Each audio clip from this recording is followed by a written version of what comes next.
When you join a new company, you are told about the culture. It's usually a list of aspirational words on a poster in the lobby. Integrity, innovation, excellence. But you don't really learn the culture until you see what happens when someone makes a mistake. Do they get blamed, or do they get support? You don't learn the culture until you see how a big decision is made.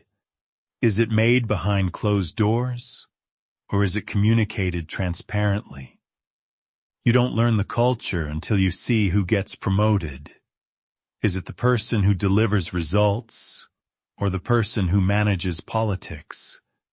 Ben Horowitz argues that culture is not what you say it is. It's what you do. It is the set of operational virtues that guide your company's behavior when the CEO is not in the room. It is the code beneath the code. Welcome back to Hard-Won Wisdom. Today, we are exploring the most important, most enduring, and most difficult thing a founder builds: the architecture of culture. This is where the leader's inner architecture becomes externalized and scaled. Your company's culture is a direct and unavoidable reflection of your own values, your own biases, your own fears, and your own integrity. You don't just build a culture. You are the culture, and it scales. Let's use the inner vision architecture to deconstruct this. A founder's personal filtering system is the seed of the entire corporate culture. The things that the founder pays attention to, the things they filter as important, become the things the entire organization pays attention to. If a founder is obsessed with product design, the company will develop a culture of design excellence. If the founder is obsessed with sales quotas, the company will develop a culture of aggressive sales. If the founder is obsessed with their own ego, the company will develop a culture of politics and fear. The leader's attention, their detection, is the spotlight that tells the whole organization what matters. What you measure is what you get. What you reward is what you get. What you tolerate is what you get. This is why Horowitz places such an emphasis on designing a culture consciously and deliberately. It's not something that just happens. It is architected through 1,000 small decisions. He tells the story of the Haitian revolutionary Toussaint Louverture, who had to lead an army of slaves to defeat Napoleon's professional soldiers. To do this, he had to create a new and powerful culture. One of his most shocking cultural virtues was to always tell the truth. In war, deception is standard. But Louverture knew that for his army of former slaves, trust was the most critical asset. They had been lied to their whole lives. To build a cohesive fighting force, they had to be able to trust each other and their leader completely. So he made truth-telling a core operational virtue, even when it was difficult. This virtue was forged in the heat of hard decisions. This is the process of transmission. The leader's inner values are transmitted into the organization not through speeches, but through actions. When a leader makes a hard decision that upholds a stated value, like firing a high-performing but toxic employee, that action transmits the true meaning of the culture to everyone. It says, "This is who we are. This is what we actually value, even when it's costly." The team then begins to recognize these patterns. They learn the rules of the game. They recognize what behaviors lead to success and what behaviors led to failure within this specific ecosystem.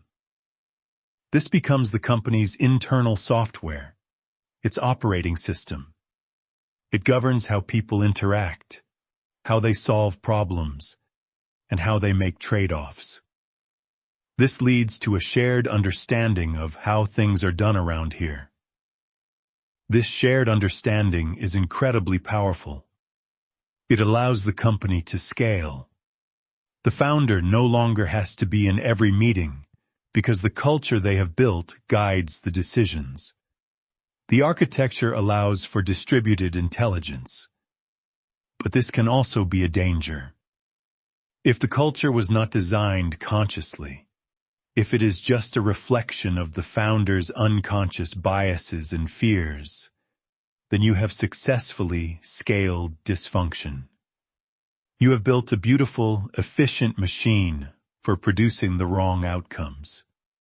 This is why the leader's own inner work is so critical. You cannot build a culture of transparency if you are not transparent with yourself. You cannot build a culture of accountability if you are not accountable to yourself. You cannot build a culture of trust if you do not trust yourself. The company's culture is a mirror, reflecting the leader's inner architecture back at them. The practice of architecting culture, therefore, begins with the practice of architecting the self. First, you must get brutally honest about your own operational virtues. What do you actually value as proven by your actions? Is it speed or quality? Is it harmony or truth? Is it growth or profitability? You must choose. You cannot have everything. Second, you must articulate these virtues in a way that is specific and actionable. Excellence is a useless value. We review every line of code twice is an operational virtue. We respond to every customer support ticket within 1 hour is an operational virtue. Third, you must embody these virtues, especially when it is painful to do so. Your actions are the code. Your decisions are the architecture. In our next episode, we will turn the lens around for a more philosophical exploration. We will examine how the very technologies we are building, the software that is eating the world, are in turn reshaping our own minds, our own cultures, and our own inner architectures. We will explore the feedback loop between the creator and the creation. For now, consider this. If your team, your family, or your community is a living piece of software, what are the core lines of code you have written through your actions? And is that the culture you intended to build?